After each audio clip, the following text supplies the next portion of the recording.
Salam, salam sejahtera untuk kita semua. Bertemu lagi dalam renungan hari ini dengan judul Bijaksana dalam Mengatasi Godaan. Dengan nas 1 Korintus 10 ayat 13, firman Tuhan berbunyi demikian. Pencobaan-pencobaan yang kamu alami ialah pencobaan-pencobaan biasa yang tidak melebihi kekuatan manusia. Sebab Allah setia dan karena itu Ia tidak akan membiarkan kamu dicobai melampaui kekuatanmu. Pada waktu kamu dicobai, Ia akan memberikan kepadamu jalan keluar, sehingga kamu dapat menanggungnya. Saudara, dalam setiap kehidupan kita, ketika kita mengalami pencobaan, ada 3 godaan utama yang seringkali kita rasakan.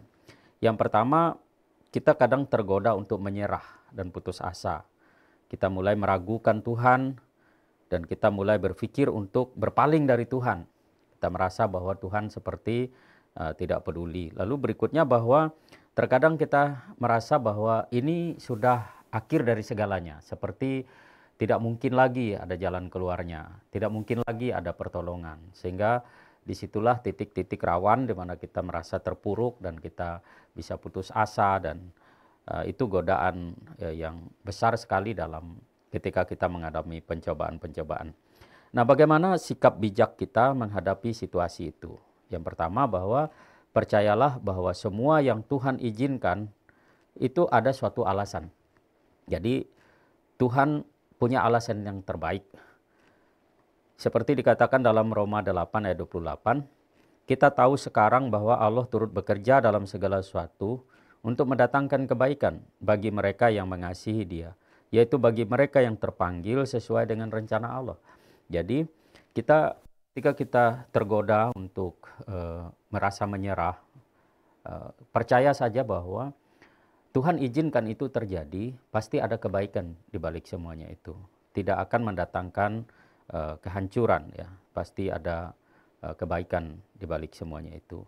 Lalu ini mengingatkan saya pada Yohanes 11 ayat 4, ketika ada berita tentang Lazarus yang sakit. Mereka mengirim kabar kepada Yesus, tapi Yesus mengatakan bahwa penyakit itu tidak membawa kematian, tapi untuk menyatakan kemuliaan Allah.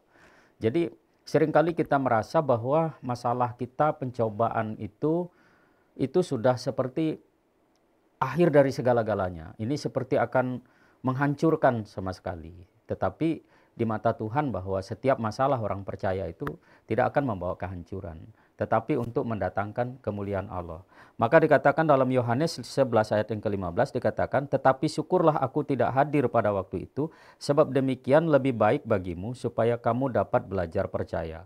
Marilah kita pergi sekarang kepadanya. Jadi ini ketika Lazarus sakit, Yesus tidak datang ke sana. Setelah Lazarus sudah meninggal, baru Yesus datang ke sana. Sudah 4 hari lamanya Lazarus dalam kuburan.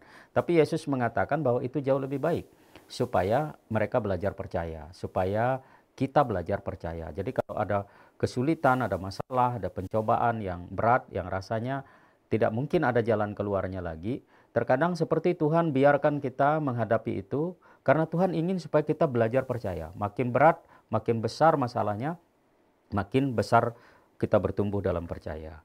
Sebab Yesaya 55 ayat 9 dikatakan, seperti tingginya langit dari bumi, demikianlah tingginya jalanku dari jalanmu, dan rancanganku dari rancanganmu.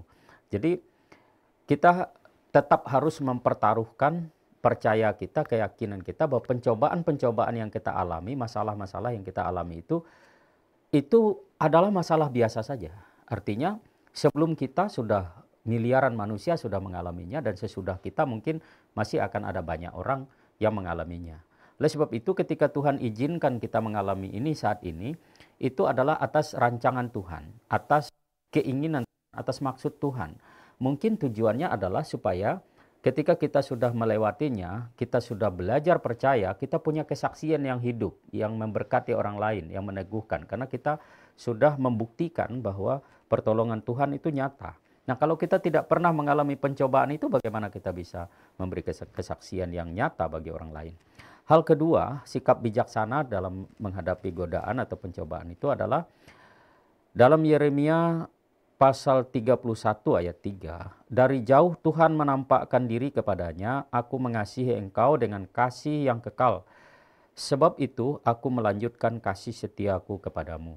Jadi kita harus meletakkan percaya yang penuh bahwa kesetiaan Tuhan itu cukup bagi kita untuk yakin bahwa pasti ada jalan keluarnya. Ketika kita mengalami permasalahan itu, karena Tuhan itu setia, karena Tuhan itu mengasihi kita, dan dia tidak akan pernah berhenti mengasihi kita.